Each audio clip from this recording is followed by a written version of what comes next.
Selamat pagi Bapa Ibu dan saudara-saudari sekalian. Di kesempatan yang berbahagia ini, kita kembali bertemu di channel Sang Penghujat. Di episod ke-56 ini, kita masih melanjutkan pembahasan dan pembelajaran kita mengenai Kitab Keluaran. Di episod kali ini, kita akan menelaah pasal ke-12 yang terdiri dari 51 ayat. Silakan Bapa Ibu sekalian menyiapkan segala sesuatunya agar merasa nyaman ketika menyaksikan video kali ini. Kami akan membacakan ayat demi ayat bagi Bapa Ibu sekalian. Kami mulai dari ayat pertama. Tentang perayaan Paskah. Ayat pertama, berfirmanlah Tuhan kepada Musa dan Harun di tanah Mesir, bulan inilah akan menjadi permulaan segala bulan bagimu, itu akan menjadi bulan pertama bagimu tiap-tiap tahun. Katakanlah kepada segenap jemaah Israel, pada tanggal 10 bulan ini diambillah oleh masing-masing seekor anak domba, menurut kaum keluarga, seekor anak domba untuk tiap-tiap rumah tangga. Tetapi jika rumah tangga itu terlalu kecil jumlahnya untuk mengambil seekor anak domba, maka ia bersama-sama dengan tetangganya yang terdekat ke rumahnya haruslah mengambil seekor, menurut jumlah jiwa. Tentang anak domba itu, kamu buatlah perkiraan menurut keperluan tiap-tiap orang. Ayat kelima, anak dombamu itu harus jantan, tidak bercela, berumur setahun, kamu boleh ambil domba atau kambing. Kamu harus mengurungnya sampai hari yang ke-14 bulan ini, lalu seluruh jemaah Israel yang berkumpul, harus menyembelihnya pada waktu senja. Kemudian dari darahnya haruslah diambil sedikit dan dibubuhkan pada kedua tiang pintu dan pada ambang atas, pada rumah-rumah di mana orang memakannya. Di sini, oleh LAI diberi subjudul tentang perayaan Paskah. Kita diberi satu aturan mengenai perayaan Paskah yang didiktekan oleh si Tuhan kepada Musa dan Harun ketika berada di Mesir. Kita melihat di sini bahwa Tuhan berusaha detail memberikan keterangan penjelasan mengenai Paskah. Harus pada bulan pertama, pada tanggal 10, masing-masing keluarga menyiapkan seekor anak domba. Ukurannya sudah ditentukan oleh Tuhan ini, yakni berupa anak domba dan diukurkan sesuai dengan jumlah tiap-tiap rumah tangga. Kalau rumah tangganya jumlahnya sedikit, maka dia harus bergabung dengan tetangganya dan diukurkan sehingga domba yang akan disembelih, yang akan dijadikan korban Paskah ini cukup untuk keperluan tiap-tiap orang. Sesuatu yang unik menurut saya bahwa Tuhan ini mengatakan pada bulan ini akan menjadi permulaan bagimu. Jadi bagi bangsa Israel bahwa bulan pertama yang terjadi pada bulan itu adalah bulan bagi orang Israel yang pertama. Sementara kita tahu bahwa bangsa Israel ini ada di negara Mesir. Kalau sekarang kita ibaratkan, kita berada di bulan Januari tahun 2022, berarti sama seperti orang Israel memperingati sebagai bulan pertama. Karena bulan Januari bagi kita semua adalah bulan pertama. Maka sama seperti untuk orang Israel. Tetapi bayangkan jika pada saat ini, pada saat aturan ini ditetapkan, ternyata kita berada di bulan Juli. Maka bulan Juli untuk kita adalah merupakan bulan pertama bagi orang Israel. Apakah benar demikian yang terjadi sampai sekarang ini? Ya, Anda coba bisa mencari tahu data tersebut melalui internet atau Anda tanyakan kepada gembala gereja Anda. Anak domba yang harus menjadi korban ini berkelamin jantan, tidak bercela dan umur setahun. Ini juga merupakan sesuatu yang menurut saya hanya perkiraan. Bagaimana kita bisa tahu anak domba ini berumur setahun atau tidak? Secara tepatnya pasti kita akan tidak tahu, kecuali memang Anda mempunyai daftar riwayat hidup dari anak domba Anda itu.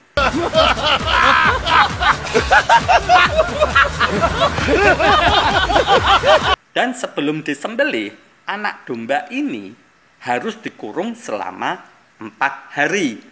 Karena diambil pada tanggal 10 dan sampai hari ke-14 barulah disembelih. Dan menyembelihnya pun pada waktu senja. Jika memang tidak mempunyai anak domba, boleh mengganti dengan kambing. Dan darahnya ini dibubuhkan pada tiang pintu dan pada ambang atas. Ini kusen pintu, Bapak Ibu. Harus dibubuhi oleh darah sembelihan, baik domba maupun kambing ini. Dan di rumah-rumah di mana orang akan memakannya. Oh no! Ini satu aturan yang memang ditetapkan oleh si Tuhan orang-orang Israel ini. Dan diberikan kepada Musa dan Harun untuk diceritakan, diberikan untuk ditaati bagi bangsa Israel ini. Kita lanjutkan di ayat ke-8. Ayat ke-8, dagingnya harus dimakan mereka pada malam itu juga, yang dipanggang mereka harus makan dengan roti yang tidak beragi beserta sayur pahit. Janganlah kamu memakannya mentah atau direbus dalam air, hanya dipanggang di api, lengkap dengan kepalanya dan betisnya dan isi perutnya. Janganlah kamu tinggalkan apa-apa dari daging itu sampai pagi, apa yang tinggal sampai pagi kamu bakarlah habis dengan api. Di ayat ke-8 hingga ke-10 ini kita melihat keterangan yang begitu detail dan berusaha didetilkan, dirincikan oleh si Tuhan ini kepada Musa dan Harun. Bahwa daging yang harus dimakan pada malam itu harus dipanggang dan dimakan dengan roti tidak beragi dan sayur pahit. Tidak boleh dimakan mentah atau direbus dalam air, hanya dipanggang di api. Ini menjadi daging panggang, kambing panggang, dan tidak boleh direbus dan tidak boleh dimakan mentah. Ya siapa juga yang akan makan mentah ya? Ini sesuatu yang konyol atau memang mungkin zaman dahulu mereka orang-orang ini begitu mengerikan sehingga mereka suka makan daging mentah. No. Itu hanya perkiraan semata. Jika kita melihat dari apa yang tertulis di Alkitab ini, kita melihat janganlah kamu memakannya mentah. Berarti kemungkinan besar pada zaman dahulu orang-orang suka makan daging mentah. Bahkan mungkin sekarang ya seperti orang-orang Jepang suka makan ikan mentah yang setengah matang, hanya dibubuhi oleh saus atau kecap, kemudian dilahap begitu saja. Mentah-mentah dimakan. Untuk itulah maka di sini diberikan satu aturan untuk jangan memakan mentah dan juga tidak boleh direbus. Padahal kita tahu bahwa dengan direbus dagingnya akan menjadi lebih lunak. Tapi di sini Tuhan tidak menginginkan hal tersebut. Ya ini Tuhannya orang Israel. Kemudian di ayat terakhir di ayat 10 ini Tuhan memberikan peringatan juga, janganlah kamu tinggalkan apa-apa dari daging itu sampai pagi. Kalaupun masih ada yang tertinggal harus dibakar habis dengan api. Ini berarti satu kambing itu harus dimakan habis oleh segenap anggota keluarga yang ada. Makanya tadi diberikan satu aturan jika memang satu rumah itu hanya tinggal sedikit orang, satu atau dua orang, maka dia lebih baik bergabung dengan tetangganya, di mana jumlahnya bisa mencukupi untuk satu ekor domba atau kambing tersebut. Jadi dagingnya itu tidak sia-sia, tidak mubazir. Kalaupun sampai tertinggal, ya harus tetap dibakar habis. Kita lanjutkan di ayat berikutnya, di ayat ke-11. Ayat ke-11. Dan beginilah kamu memakannya, pinggangmu berikat, kasut pada kakimu dan tongkat di tanganmu, buru-burulah kamu memakannya, itulah Paskah bagi Tuhan. Sebab pada malam ini aku akan menjalani tanah Mesir, dan semua anak sulung, dari anak manusia sampai anak binatang, akan kubunuh, dan kepada semua Allah di Mesir akan kujatuhkan hukuman, akulah Tuhan. Ya, kita lihat di ayat ini, satu aturan yang mungkin buat saya pribadi terkesan konyol, entah kalau Anda ya. Tuhan memiliki aturan ketika seseorang makan peringatan Paskah ini, dia harus menggunakan ikat pinggang. Kemudian kakinya memakai kasut. Kasut ini bisa sepatu atau sandal. Dan tongkat di tangan. Ini entah apakah hanya diberikan kepada Musa dan Harun ataukah kepada semua orang yang memakan domba atau kambing Paskah ini. Ini tidak jelas juga. Dan ini kalau makan pun buru-burulah kamu memakannya, harus cepat-cepat. Kan bisa tersedak ya, bisa mati nantinya.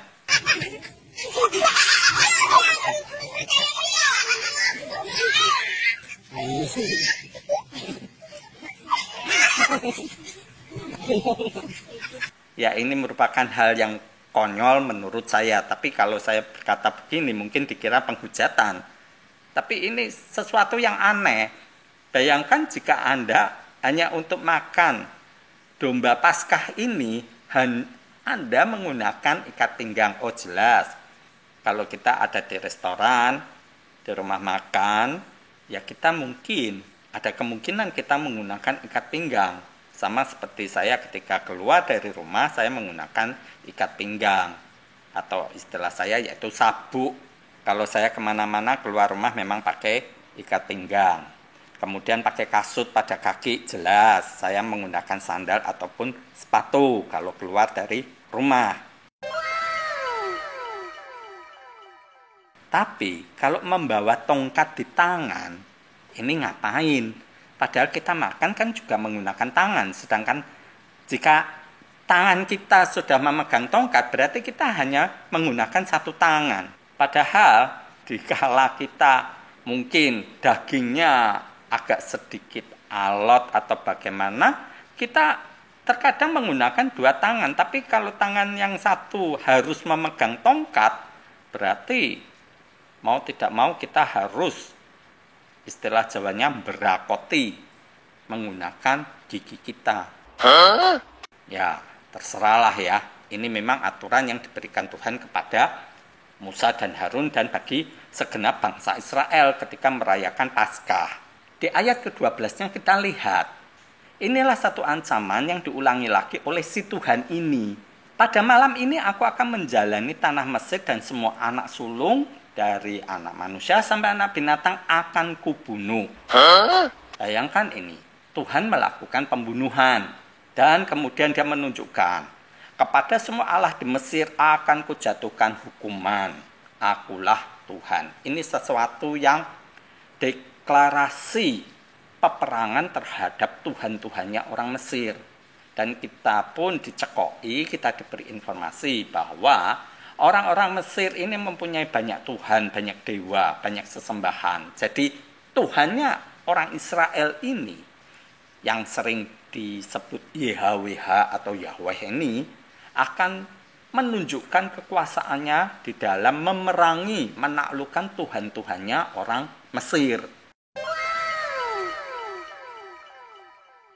Ya, kita tinggal lihat saja bagaimana nanti kelanjutan dari pertempuran ini.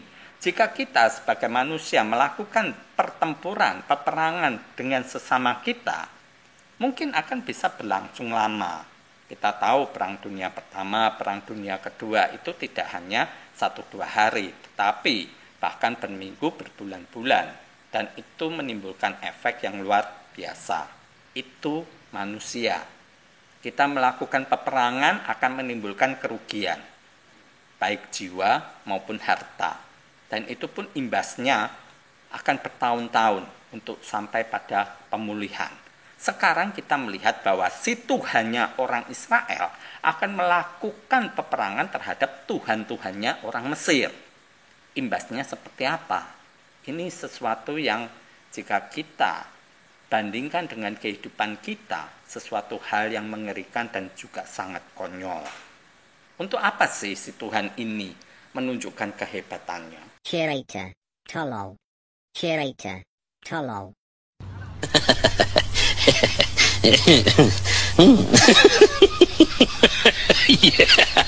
Sesuatu yang memang ya inilah cerita dongeng yang dicekokkan kepada kita agar kita memang mempercayai hal-hal semacam ini. Dan kita melihat deklarasi yang jelas di sini bahwa yang membunuh adalah Tuhan. Dia akan membunuh anak manusia sampai anak binatang. Deklarasi yang jelas. Aku akan membunuh mereka. Ya, anak manusia sampai anak binatang akan kubunuh. Siapa yang membunuh? Tuhannya orang Israel, yang biasa disebut YHWH. Sementara kalau Anda pernah menyaksikan video saya yang lain mengenai perkataan Yesus yang saya anggap bohong, bahwa Yesus mengatakan bahwa iblislah yang membunuh manusia sejak semula. Sekarang kalau kita terapkan di kalimat ini, bahwa yang membunuh manusia sejak semula adalah si Tuhannya orang Israel sendiri, yakni YHWH. Berarti apakah perkataan Yesus bahwa iblis yang membunuh manusia sejak semula, berarti YHWH inilah si iblis itu yang menjadi sesembahan bagi orang-orang Israel yang menemui Musa dan berdalih ingin menolong, membebaskan umat Israel dari perbudakan orang-orang Mesir. Jangan-jangan memang YHWH inilah si iblis itu, seperti yang dikatakan oleh Yesus. 진짜. 빨리 확인해봐. 이제 답답해 미치겠네. 진짜. Ini videonya sudah pernah saya kupas, tinggal Anda saksikan sendiri. Kita lanjutkan di ayat berikutnya, di ayat ke-13. Ayat ke-13, dan darah itu menjadi tanda bagimu pada rumah-rumah di mana kamu tinggal. Apabila aku melihat darah itu, maka aku akan lewat daripada kamu.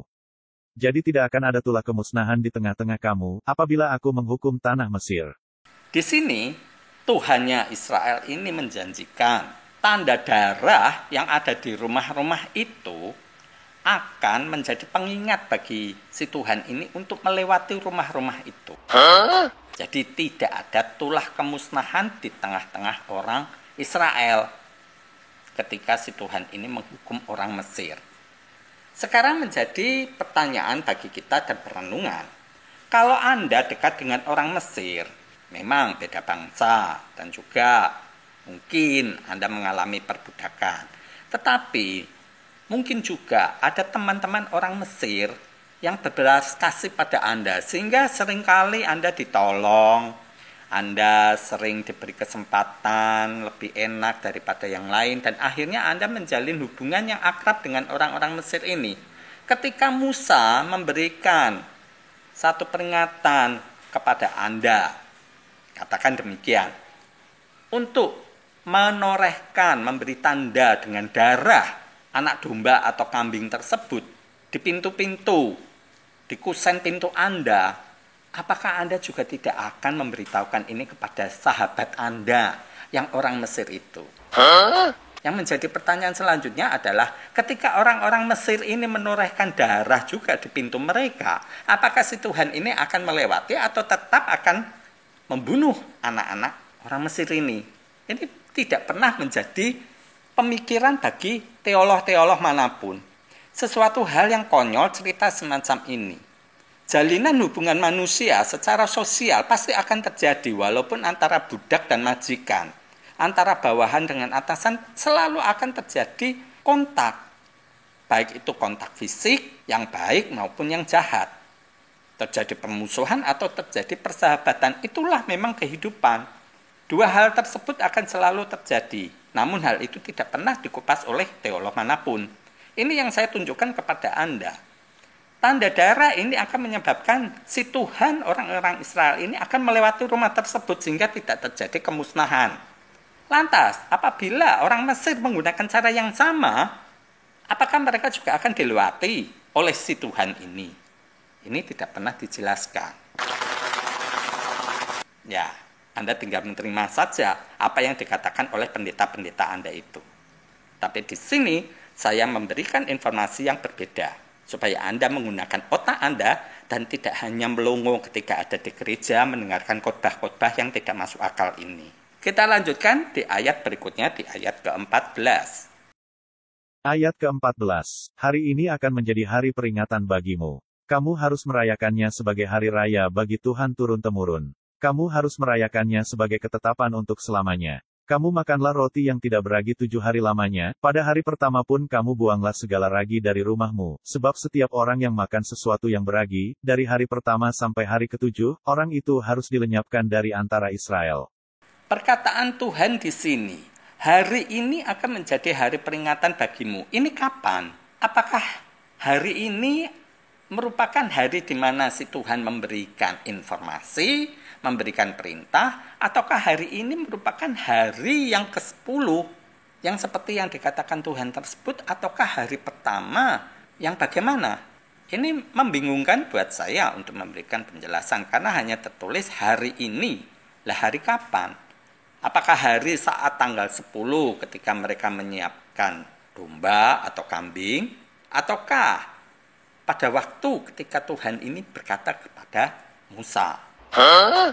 Namun, terlepas dari itu semua, Tuhan meminta supaya ini menjadi perayaan secara turun-temurun, diberitakan terus kepada keturunan-keturunan selanjutnya. Dan di sini Tuhan memerintahkan untuk memakan roti tidak beragi selama 7 hari dan harus membuang semua ragi dari rumah. Kalau ada yang makan, itu harus dilenyapkan. Dilenyapkan ini dibunuh, Bapak Ibu. Ini Tuhan mengajarkan kepada manusia untuk melakukan pembunuhan. What?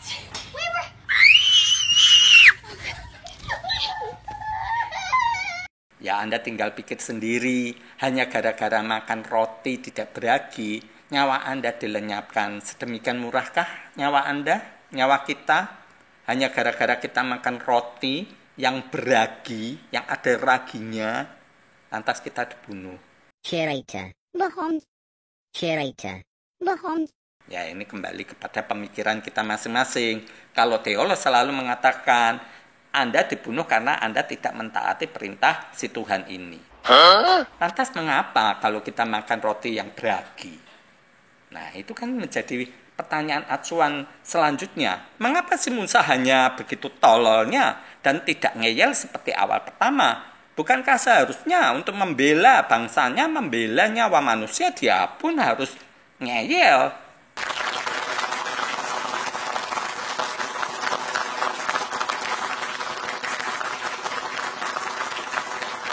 Lah kenapa kalau makan roti beragi Tuhan? Nah, ini kan harusnya demikian. Kalau saya sebagai Musa, saya sudah ngeyel di awal. Diperintah untuk membebaskan orang Mesir, saya membebaskan orang Israel, saya sudah ngeyel. Mengapa sekarang saya tidak berani ngeyel? Biar aja si Tuhan marah lagi. Ini sesuatu cerita, ya kembali lagi.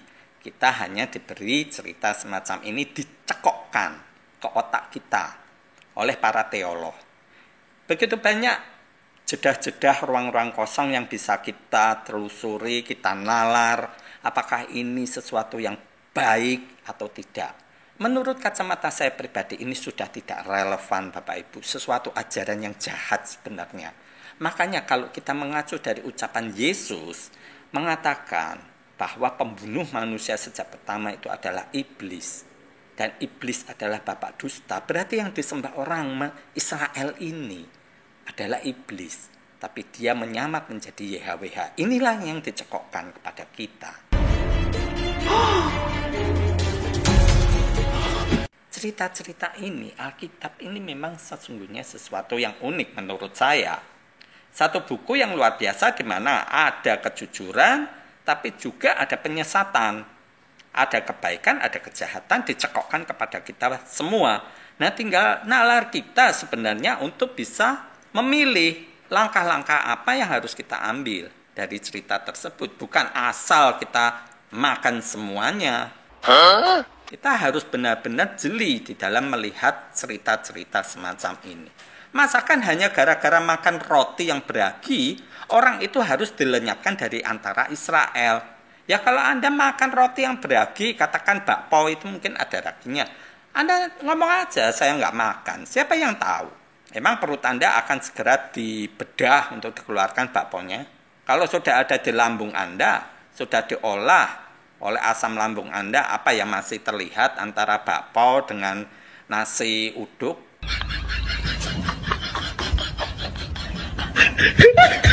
Ya, inilah sesuatu hal yang konyol menurut saya. Kita lanjutkan di ayat berikutnya, di ayat ke-16. Ayat ke-16. Kamu adakanlah pertemuan yang kudus, baik pada hari yang pertama maupun pada hari yang ketujuh. Pada hari-hari itu tidak boleh dilakukan pekerjaan apapun, hanya apa yang perlu dimakan setiap orang, itu sajalah yang boleh kamu sediakan. Jadi kamu harus tetap merayakan hari raya makan roti yang tidak beragi, sebab tepat pada hari ini juga aku membawa pasukan-pasukanmu keluar dari tanah Mesir. Maka haruslah kamu rayakan hari ini turun-temurun, itulah suatu ketetapan untuk selamanya. Nah, di sini kita melihat di ayat ke-16 dan 17 ini bahwa orang-orang Israel diminta untuk melakukan pertemuan yang kudus. Pertemuan kudus itu pertemuan apa ya? Ini juga sesuatu yang abstrak menurut saya, karena kudus itu suci. Pertemuannya suci itu pertemuan yang bagaimana? Apakah hanya bertemu terus duduk diam? Kalau kita sekarang melihat ada saudara kita yang muslim, kemudian mengaji bersama. Berarti di sini pun mereka membaca apa? Membaca kitab. Tidak ada kitab apapun di sini. Ini dituliskan pertemuan yang kudus. Di sini orang-orang Israel belum mengenal nabi manapun. Apanya yang kudus? Pertemuan kudus pertemuan apa? Tidak boleh saling melakukan hubungan seksual. Tidak boleh saling memaki, mencemooh, mencerita orang lain, tidak boleh ngerumpi. Lantas mau apa ketemu kalau kita tidak ngobrol? Kalau ngobrol ya pasti yang diobrolkan akan meluas banyak. Ini sesuatu hal yang tidak pernah dikupas juga oleh para teolog manapun. Kamu adakanlah pertemuan yang kudus. Ini yang model gimana? Ini belum ada nabi-nabi. Nabinya juga baru diutus. Si YHWH, si Yahweh ini. Ya si Musa dan Harun ini.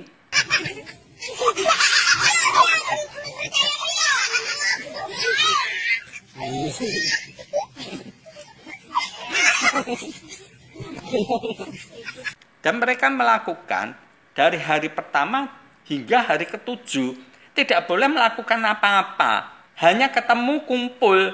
Cuma menyiapkan makanan yang boleh. Nah, berarti kan mereka selama 7 hari itu kumpul makan-makan. Kalau sekarang kita kumpul dengan saudara, dengan teman, kita kumpul selama 7 hari, ya mungkin kita nonton TV, YouTube-an, TikTok-an, ya kita melakukan kegiatan kita.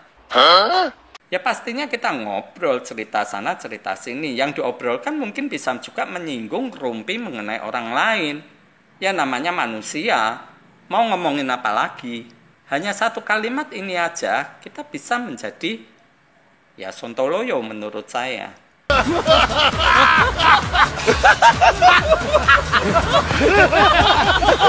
Dan perintah untuk merayakan Paskah ini selama 7 hari, ini harus dirayakan secara turun-temurun, menjadi ketetapan untuk selamanya. Dan konon memang sampai sekarang pun masih tetap dipelihara oleh orang-orang Israel. Kita lanjutkan di ayat berikutnya, di ayat ke-18. Ayat ke-18. Dalam bulan pertama, pada hari yang ke-14 bulan itu pada waktu petang, kamu makanlah roti yang tidak beragi, sampai kepada hari yang ke-21 bulan itu, pada waktu petang. 7 hari lamanya tidak boleh ada ragi dalam rumahmu, sebab setiap orang yang makan sesuatu yang beragi, orang itu harus dilenyapkan dari antara jemaah Israel, baik ia orang asing, baik ia orang asli. Sesuatu apapun yang beragi tidak boleh kamu makanlah roti yang tidak beragi di segala tempat kediamanmu. Di sini, kembali, Tuhan mengingatkan kepada Musa akan diberitakan kepada orang Israel mengenai makan roti tidak beragi. Mereka memakan dari hari ke-14 ketika mereka selesai makan daging kambing atau domba tadi. Mereka selanjutnya makan roti tidak beragi selama 7 hari. Selama seminggu tidak boleh makan yang lain. Tidak boleh ada ragi. Makannya roti tidak beragi selama 7 hari. Baik dia orang asing maupun orang asli. Disinilah mulai muncul kata orang asing dan orang asli. Kalau di Indonesia kita ada kata orang pribumi.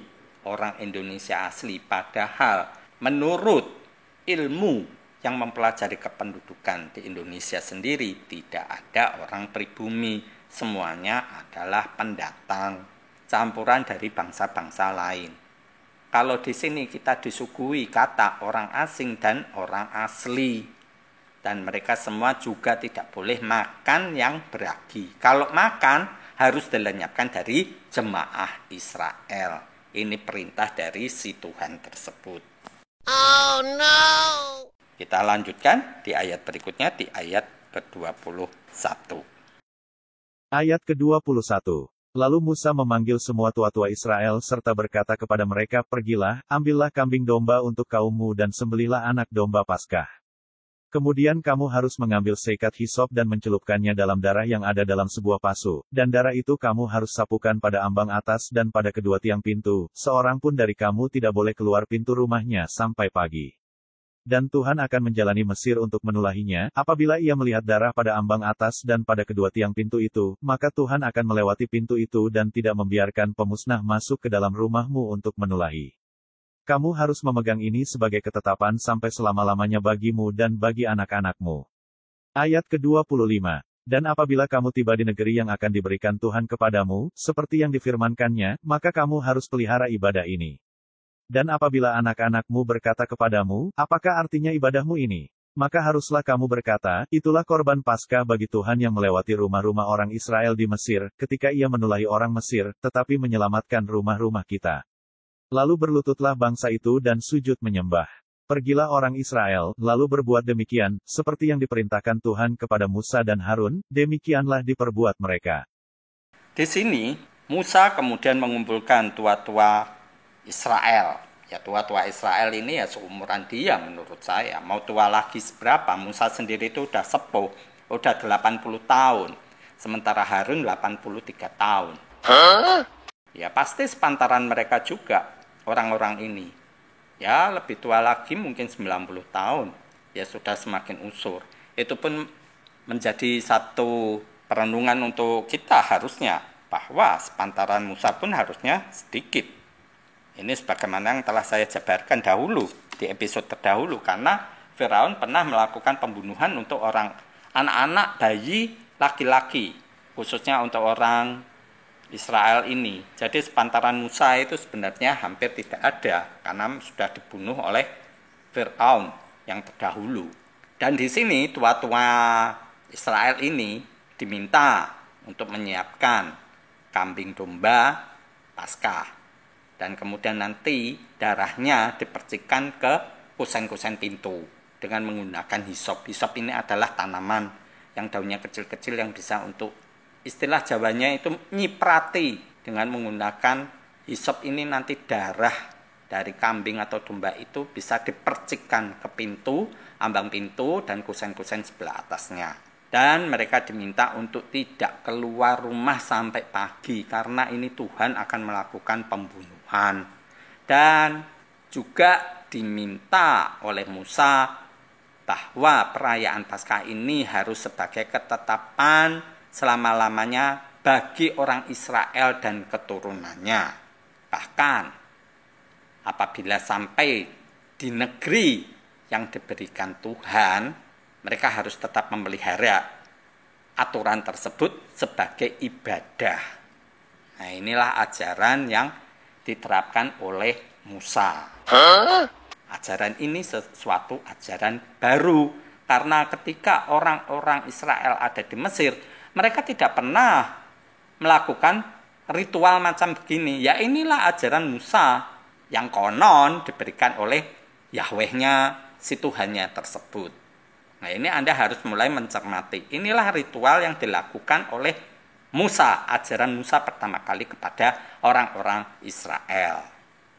Dan apabila nanti anak-anak orang Israel, keturunan selanjutnya menanyakan, mengapa kok ada ritual macam begini, makan domba Paskah selama seminggu, makan roti tidak beragi, maka mereka harus memberikan jawaban bahwa pada saat inilah Tuhan melewati rumah orang Israel dan hanya menulahi orang Mesir, sesuatu yang hebat, mempunyai sesembahan yang luar biasa, memberikan keselamatan bagi penyembahnya dan memberikan hukuman mati bagi yang bukan penyembahnya. Ini ajaran dari Musa. Dan bangsa Israel bersujud dan melakukan seperti yang diperintahkan Tuhan kepada Musa dan Harun. Kita lanjutkan di ayat berikutnya, di ayat ke-29. Itulah ke-10, anak sulung mati orang Israel keluar dari Mesir. Ayat ke-29. Maka pada tengah malam Tuhan membunuh tiap-tiap anak sulung di tanah Mesir, dari anak sulung Fir'aun yang duduk di tahtanya sampai kepada anak sulung orang tawanan, yang ada dalam liang tutupan, beserta segala anak sulung hewan. Lalu bangunlah Fir'aun pada malam itu, bersama semua pegawainya dan semua orang Mesir, dan kedengaranlah seruan yang hebat di Mesir, sebab tidak ada rumah yang tidak kematian. Di sini, oleh LAI diberi subjudul tulah ke-10 anak sulung mati orang Israel keluar dari Mesir. Di sini kita disuguhi satu adegan yang mengerikan, di ayat ke-29 dan 30 ini. Bahwa di Mesir semua anak sulung dari tiap-tiap orang, dari anak sulung Fir'aun sampai anak sulung orang tawanan mati semua. Ini yang sulung, bahkan binatang ternak semuanya pokoknya yang sulung-sulung mati semua. Itu gimana caranya? Ya sesuatu memang yang supranatural, sesuatu yang benar-benar dipercayai. Dan ini pun ditulis di pasal sebelumnya. Kalau Anda secara rajin mengikuti tiap episode di channel Sang Penghujat ini, Anda tahu bahwa kejadian ini hanya satu-satunya dan tidak akan pernah terjadi lagi. Jadi kita akan tenang bahwa ini ya sudah terjadi di kitab Keluaran ini dan tidak akan pernah terjadi lagi. Anda mau nuruti perintah Sang YHWH, Yahwehnya orang Israel maupun tidak, anak sulungmu tidak akan mati, karena inilah yang sudah dituliskan di pasal sebelumnya. Curator. Bohong. Curator. Bohong.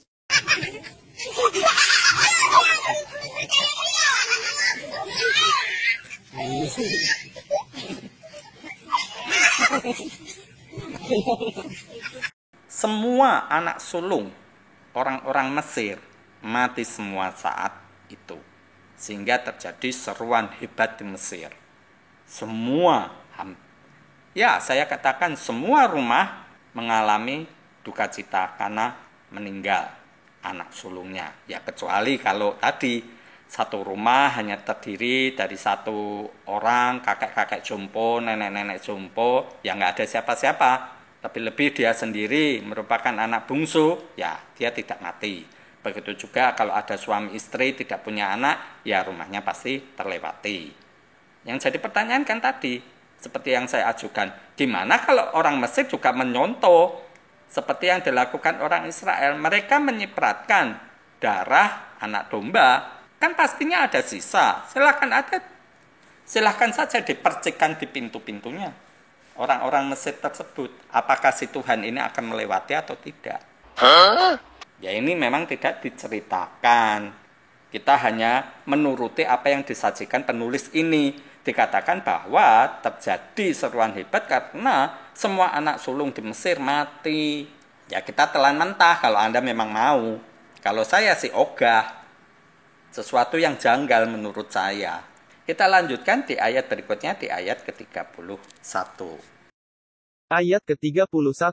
Lalu pada malam itu dipanggilnyalah Musa dan Harun, katanya, bangunlah, keluarlah dari tengah-tengah bangsaku, baik kamu maupun orang Israel, pergilah, beribadahlah kepada Tuhan, seperti katamu itu. Bawalah juga kambing dombamu dan lembu sapimu, seperti katamu itu, tetapi pergilah.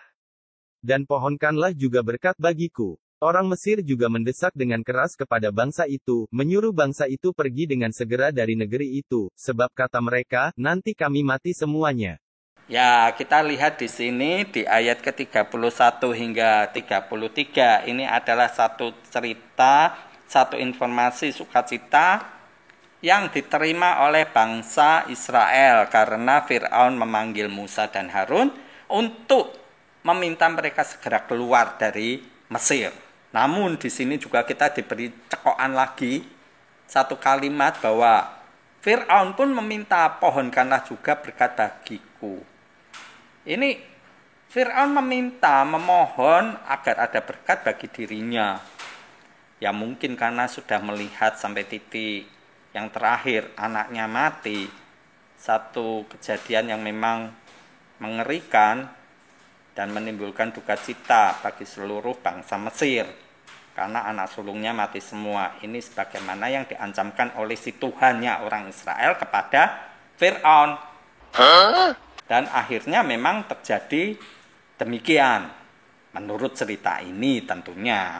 Dan kemudian orang Mesir juga semuanya mendesak kepada orang-orang Israel untuk keluar dari Mesir.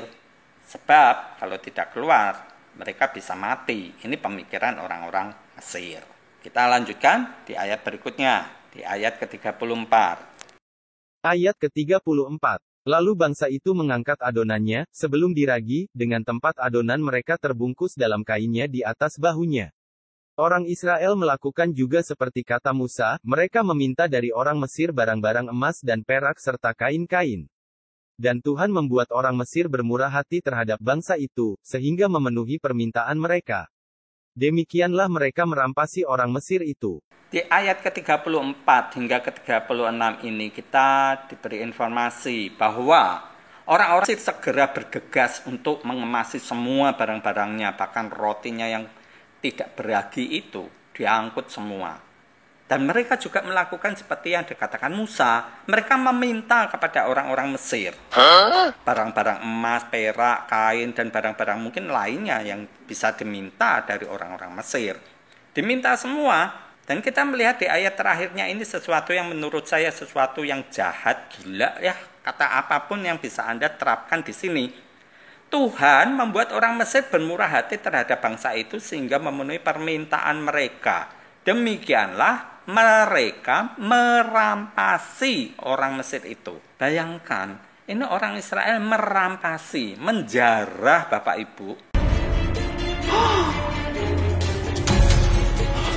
Ini satu bangsa menjarah kepada bangsa lain. Ya inilah yang diterapkan oleh orang-orang daerah Timur Tengah sana.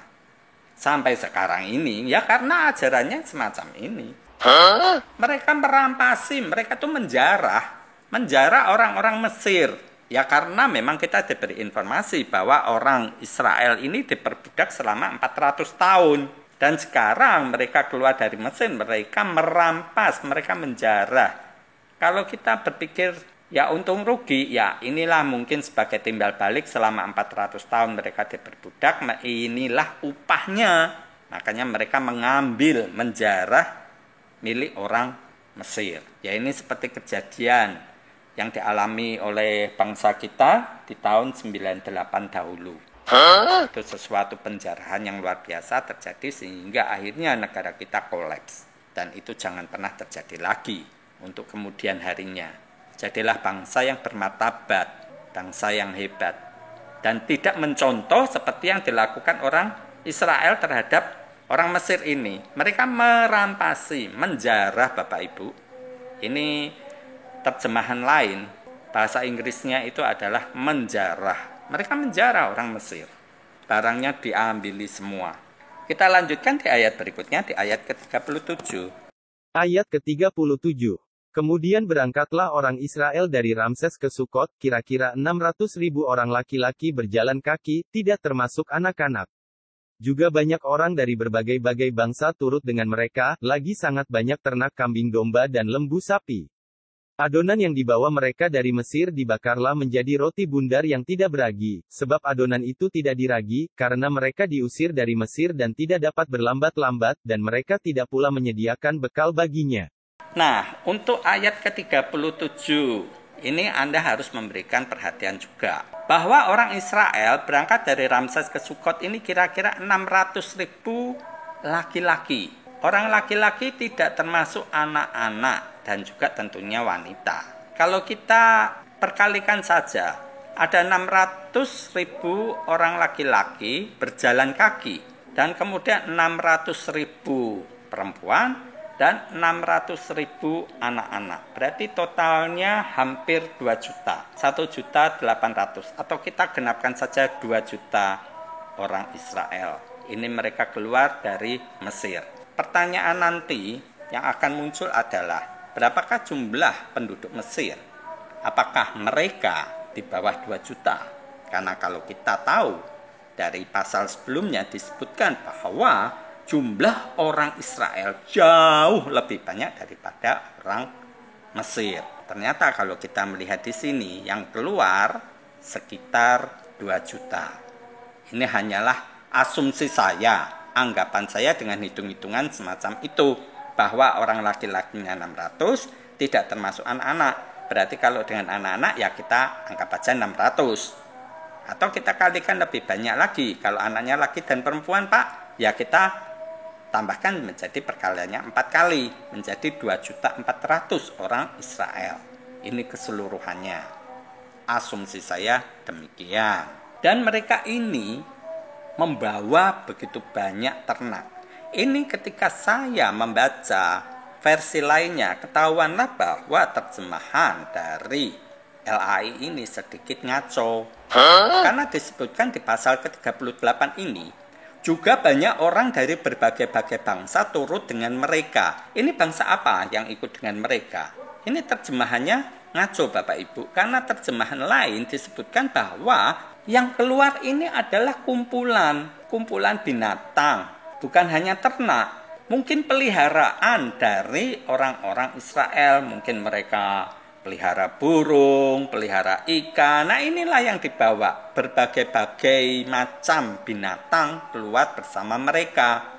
Dan juga banyak ternak kambing, domba, lembu. Nah ini yang dibawa mereka. Jadi ada peliharaan lainnya. Mungkin kambing, kucing, ikan, burung. Yang dibawa oleh orang-orang Israel ini. Bukan banyak orang dari berbagai-bagai bangsa. Saya sendiri tidak tahu mengapa bisa muncul terjemahan ini. Ya karena LAI pun pernah diprotes, dikritik sebagai tukang bohong dan mereka marah dan kemudian menunjukkan bahwa banyak versi dan akhirnya mereka memilih. Kemungkinan besar demikian adanya bahwa LAI pun memilih versi yang menurut ya mau mereka.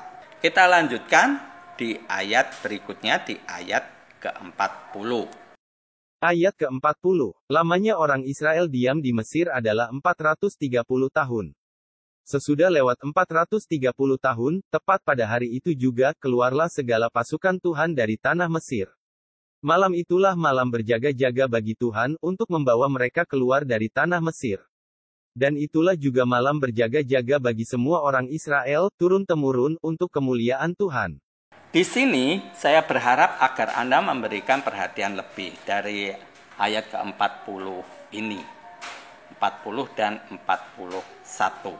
Kita lihat bahwa lamanya orang Israel diam di Mesir adalah 430 tahun. Ini dihitung dari kapan? 430 tahun ini. Ini sangat krusial Bapak Ibu. Inilah cerita yang sangat ngawur luar biasa. Dan saya pun berani mengatakan para teolog akan bingung untuk menjelaskan hal ini. 430 tahun ini dari mana? Kalau kita beranggapan dari perkataan Israel, Israel ini adalah Yakub. Yakub tinggal di Mesir, masuk ke Mesir, dan kemudian mereka orang Israel diam di Mesir selama 430 tahun. Berarti dari sejak masuknya si Yakub ke Mesir, dan mereka diperbudak selama 400 tahun, berarti 30 tahun masuknya si Yakub, keturunannya diperbudak. Curator, tolol. Curator, tolol. Yang menjadi pertanyaan begini, ketika 30 tahun setelah Yakub masuk, Yakub itu tinggal di Mesir 17 tahun Bapak Ibu. Berarti 13 tahun setelah Yakub meninggal, keturunannya diperbudak. Apa iya? Kan jelas keturunannya masih ada. Bisa dikatakan keturunannya yang kecil, Benyamin, Yusuf, masih hidup. Bukankah ini sesuatu yang konyol?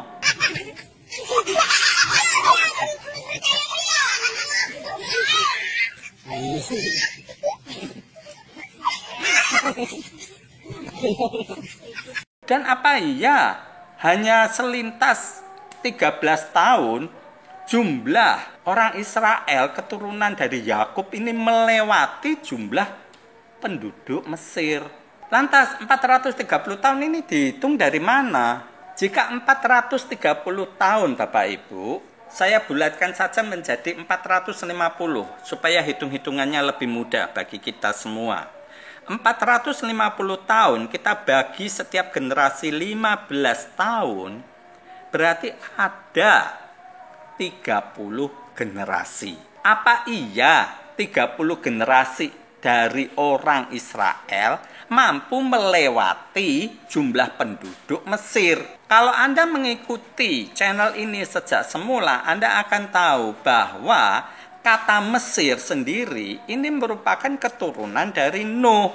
Mesir ini merupakan kata lain dari Misraim yang merupakan keturunan dari Ham. Ini adalah satu bacaan di kitab Kejadian pasal 10 Bapak Ibu. Keturunan Ham. Sementara jika kita bandingkan urutannya, jelas sangat jauh sekali antara Misraim ini dengan keturunan dari Abraham. Karena kita pun tahu Abraham sampai ke atasnya lagi, sampai Nuh, jauhnya berapa generasi. Apa iya bahwa keturunan dari Yakub hanya 30 generasi dapat melewati keturunan Misraim ini? Sesuatu hal yang sangat konyol. Inilah penulisan yang memang sangat-sangat konyol, dan ini bisa Anda perdebatkan. Ini menjadi perdebatan yang seru, di mana kita bisa tahu 430 tahun orang Israel diam di Mesir ini dihitung dari mana. Semua asumsi keluar Bapak Ibu. Nah, inilah kita akan melihat ketololan-ketololan, karena pastinya dari pendeta yang satu dengan yang lain akan saling kontradiksi. Ini cerita yang sangat-sangat ngawur. Tapi ya itulah yang dicekokkan kepada kita, supaya nalar kita sebenarnya semakin terasa, semakin benar-benar jeli, dan tidak asal kita menelan semua perkataan dari para pendeta, dari para teolog manapun, karena ceritanya memang ini ngawur. Oh no! Anda nalar dengan jelas bahwa di sini orang Israel diam di Mesir 430 tahun. Mereka diperbudak 400 tahun, berarti mereka nyaman 30 tahun. Nyaman kan berarti sejak masuknya Yakub. Yakub adalah Israel. Kata Israel ini adalah nama lain dari Yakub. Yakub tinggal di Mesir 17 tahun, berarti setelah Yakub mati 13 tahun kemudian terjadi perbudakan. Lah apa iya? Bukankah keturunannya 12 anak laki-laki, 1 anak perempuannya masih hidup? Berarti bukankah kemungkinan besar kalau dikatakan demikian, Yusuf pun bisa diperbudak? Anda tinggal urutkan aja umur berapa Yusuf mati. Anda tarik ke atas, akan ketahuan bahwa cerita ini konyol. Apakah iya hanya 30 generasi orang Israel, keturunan Yakub ini bisa melewati orang Mesir? Padahal kita tahu Mesir ini adalah nama lain dari Misraim, anak dari Ham, cucu dari Nuh. Jauh sekali. Ini berpuluh-puluh, bahkan ratusan generasi di atasnya. Apa iya hanya 30 generasi melewati yang sudah ratusan bahkan ribuan generasi? Bukankah ini sesuatu hal yang konyol? Saya pernah membandingkan ini, perkataan ini kepada rekan saya. Saya katakan, apakah bisa orang Singapura mengalahkan penduduk Indonesia? Penduduk Singapura saat sekarang, saya katakan di bulan Januari tahun 2022, berkisar 5 juta lebih. Oke lah, kita bulatkan menjadi 6 juta. Ya, saya mark up menjadi 6 juta penduduk Singapura. Butuh berapa lama orang Singapura mengalahkan penduduk Indonesia yang berjumlah 277 juta? Nalar kita diasah, diadu sedemikian rupa dengan cerita ini. Hanya 30 generasi. Itu butuh persyaratan yang luar biasa. Sehingga orang Israel mampu mengalahkan orang Mesir dalam jumlah penduduk. Satu hal yang menurut saya mustahil dan tidak terjadi. Tapi inilah yang dipaksakan, dicekokkan kepada kita. Karena buktinya pun sekarang kalau Anda melihat berapa jumlah penduduk Israel sekarang. Ini pernah saya bahas di episode yang terdahulu. Ya inilah satu kebohongan yang luar biasa. Kita lanjutkan di ayat berikutnya, di ayat 43. Ketetapan lebih lanjut mengenai Paskah. Ayat ke-43. Berfirmanlah Tuhan kepada Musa dan Harun, inilah ketetapan mengenai Paskah, tidak seorang pun dari bangsa asing boleh memakannya. Seorang budak belian barulah boleh memakannya, setelah engkau menyunat dia. Orang pendatang dan orang upahan tidak boleh memakannya. Di sini oleh LAI diberi subjudul ketetapan lebih lanjut mengenai Paskah. Dan ini adalah aturan yang ditetapkan Tuhannya orang Israel bagi bangsa Israel ketika merayakan Paskah sebagai tanda pembebasan mereka dari perbudakan Mesir. Kita lihat di ayat 43 ini, ada larangan mengenai Paskah, yakni tidak seorang pun dari bangsa asing boleh memakannya. Titik.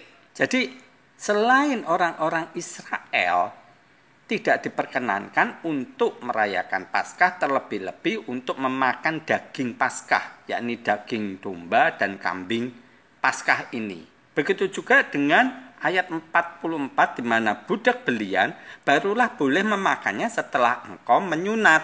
Berarti ada syarat yang mempermudah bagi seorang budak belian.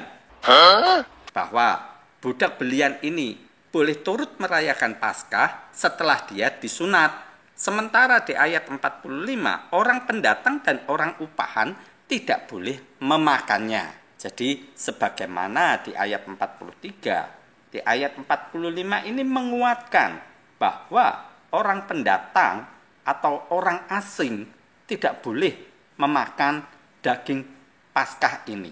Begitu juga dengan orang upahan. Kita lanjutkan di ayat berikutnya, di ayat ke-46. Ayat ke-46. Paskah itu harus dimakan dalam satu rumah juga, tidak boleh kau bawa sedikit pun dari daging itu keluar rumah, satu tulang pun tidak boleh kamu patahkan.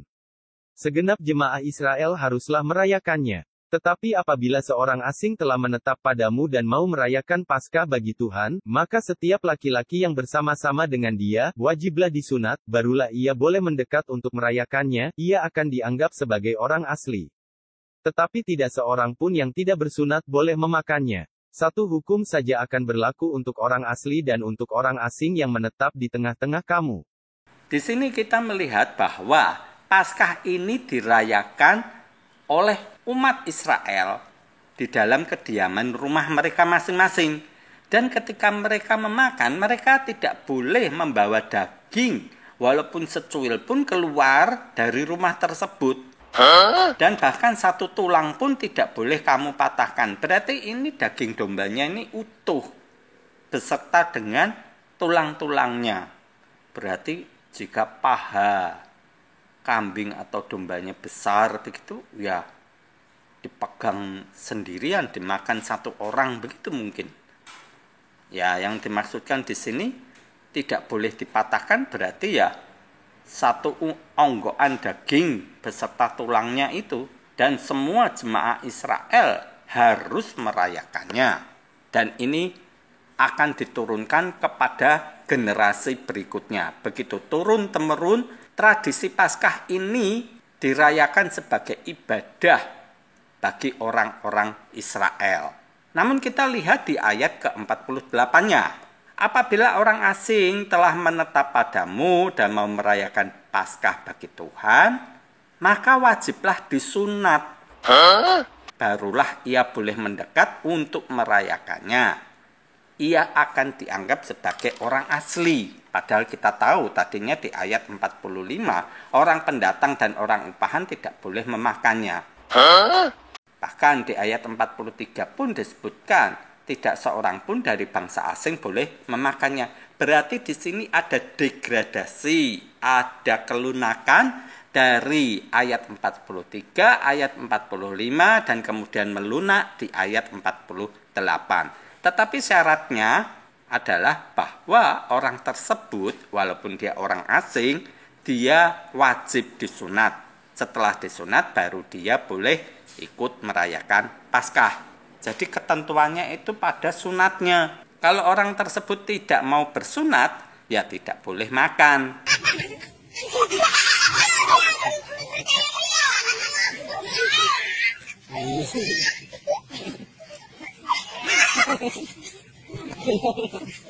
Ini merupakan satu hukum berlaku untuk orang asli dan orang asing yang menetap di orang-orang Israel ini. Ini adalah ketentuan Paskah bagi orang Israel dan lebih menitik beratkan kepada sunatnya. Orang asing pun boleh kalau dia mau disunat. Ya, ini memang satu aturan yang ya kembali lagi saya katakan konyol, tapi ya terserahlah ya, dari masing-masing. Ini satu pilihan bebas untuk kita untuk mau mengikuti aturan-aturan semacam ini, mau menerima cerita semacam ini, atau hanya sebagai olok-olokan mengenai tradisi orang Israel, dongeng-dongeng cerita mereka. Masing-masing bebas menurut saya. Terserah dari Anda mau menyikapinya bagaimana. Kita lanjutkan di ayat berikutnya, di ayat ke-50. Ayat ke-50. Seluruh orang Israel berbuat demikian, seperti yang diperintahkan Tuhan kepada Musa dan Harun, demikianlah diperbuat mereka. Dan tepat pada hari itu juga Tuhan membawa orang Israel keluar dari tanah Mesir, menurut pasukan mereka. Di ayat-ayat terakhir ini, di ayat 50 dan 51, disebutkan bahwa seluruh orang Israel berbuat demikian seperti yang diperintahkan Tuhan.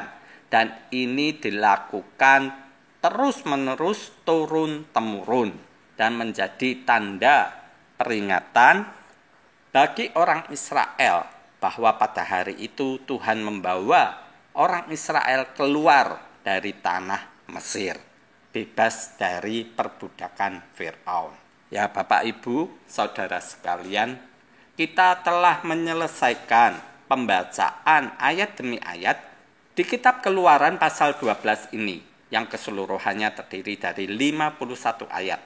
Lumayan panjang, jadi durasi untuk video kita kali ini memang lebih panjang daripada sebelumnya.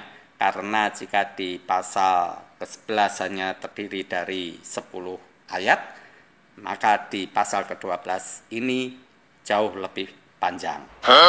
Harapan saya adalah bahwa apa yang telah kita telaah, kita pelajari ini dari cerita-cerita orang Israel yang telah dikumpulkan dan kemudian dibuat menjadi buku yang kita sebut Alkitab, dapat memberi pencerahan kepada kita untuk lebih mengerti kebenaran apa sesungguhnya yang dapat kita tahu dari semua cerita-cerita ini. Sebagian besar menurut saya dibutuhkan kecerdasan untuk menelaah cerita-cerita yang saya anggap dongeng dari orang-orang Yahudi ini. Apakah masih relevan dengan kehidupan kita sekarang ini? Ini terpulang dari pola pikir kita masing-masing. Saya hanya berharap bahwa dari apa yang telah kita ketahui selama ini, dari pembelajaran ayat demi ayat, pasal demi pasal, dan juga nantinya tiap kitab dapat kita mengerti kebenaran-kebenarannya. Manakah yang benar, manakah yang dongeng, ataukah ini hanya tipuan semata? Kita akan melihat di episode-episode berikutnya. Terima kasih Bapak, Ibu, dan Saudara sekalian untuk pertemuan kita kali ini, dan juga perhatian yang telah Anda berikan selama ini di dalam mengikuti tayangan demi tayangan di channel Sang Penghujat ini. Sekali lagi terima kasih, dan kita akan bertemu kembali di tayangan mendatang. Shalom.